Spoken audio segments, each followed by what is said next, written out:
are watching FNI News। नमस्कार, मैं हूं अमित मल्होत्रा। महालक्ष्मी वरदान दिवस पर शुरू की गई हमारी इस खास पेशकश में आपका स्वागत है।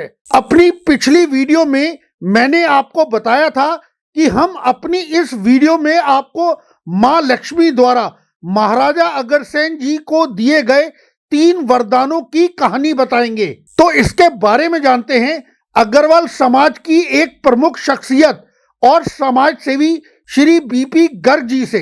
महालक्ष्मी ने वरदान सृष्टि की उत्पत्ति से लेकर आज तक कभी किसी को नहीं दिए।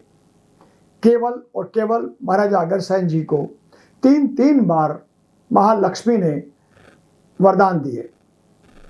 पहले वरदान में महाराजा अग्रसेन जी को राज्य तिलक मिला। दूसरे वरदान में देवराज इंद्र से युद्ध हुआ और युद्ध में विजय के तरह ही उनकी संधि हुई।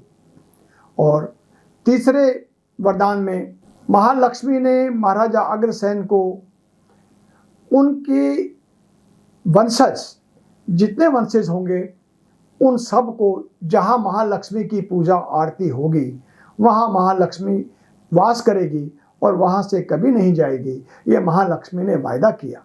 इस तरह से महालक्ष्मी वरदान दिवस 3 दिन मनाया जाता है। पहला वरदान दिवस दशहरे के दिन शुरू हुआ और दिवाली के दिन संपूर्ण हुआ।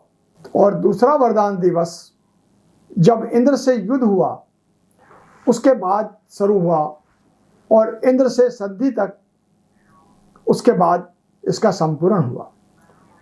तीसरा जब महाराजा अग्रसेन वनवास को चले गए तब उनका वहाँ कई सालों तक पूजा तपस्या करने के बाद माधवी जी के साथ जब वो तपस्या कर रहे थे, अचानक मार्गशीर्ष की पूर्णिमा को सुबह सूर्य की तरह एक आकाश में 2 सूर्य नजर आने लगे और एक महालक्ष्मी का सूर्य की तरह जो किरण आ रही थी और एक सूर्य की किरणें नजर आ रही थी। तब महालक्ष्मी ने आकर महाराजा अग्रसेन जी से कहा कि हे अग्रसेन, आपसे मैं बहुत प्रसन्न हूँ, आप मुझसे कुछ मन चाहा वर मांगिए। महाराजा अग्रसेन जी ने कहा कि हे माते, मैं आपसे क्या वर मांग सकता हूँ, आप तो सब कुछ जानती हैं, सबके दिल में क्या है, मन में क्या है, और आपके दर्शन के बाद मेरी अब कोई इच्छा बाकी नहीं रहती है कि मैं कुछ भी आपसे मांगूं। लेकिन महालक्ष्मी ने बार बार कहने के बाद महाराजा अग्रसेन जी ने एक वर मांगा कि जब तक ये दुनिया रहे तब तक मेरे वंशज से घर से आप ना जाएं, आप मेरे वंशज में के घर रहें और उनको हर तरह से खुशहाल रखें। माँ लक्ष्मी बहुत प्रसन्न हुई कि इतना कुछ कहने के बाद भी महाराजा अग्रसेन ने अपने लिए कुछ नहीं मांगा, अपनी जनता और अपने परिवार के लिए ही सिर्फ उन्होंने एक खुशहाली मांगी। और माँ लक्ष्मी जी ने महाराजा अग्रसेन को तथास्तु कहा और वो अंतर्ध्यान हो गई।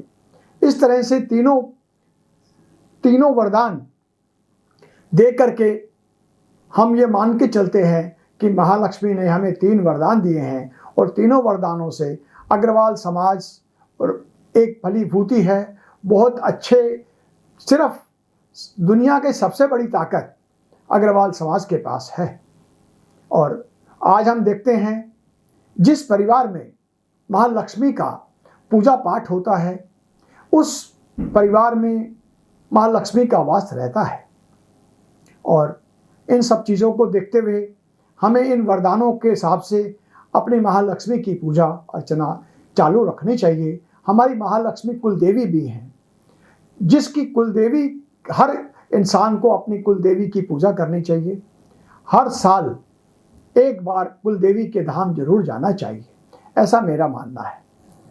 कोई भी धार्मिक काम करते हैं अपने कुलदेवी का अलग से एक प्रसाद निकालते हैं, उसी तरह हमें रेगुलर अपनी कुलदेवी की पूजा करते रहना चाहिए, ऐसा मेरा विश्वास है। आज के एपिसोड में बस इतना ही। कल फिर होगी आपसे मुलाकात और महालक्ष्मी पर्व पर हमारी इस खास पेशकश में आपको एक नई वीडियो से रूबरू कराएंगे।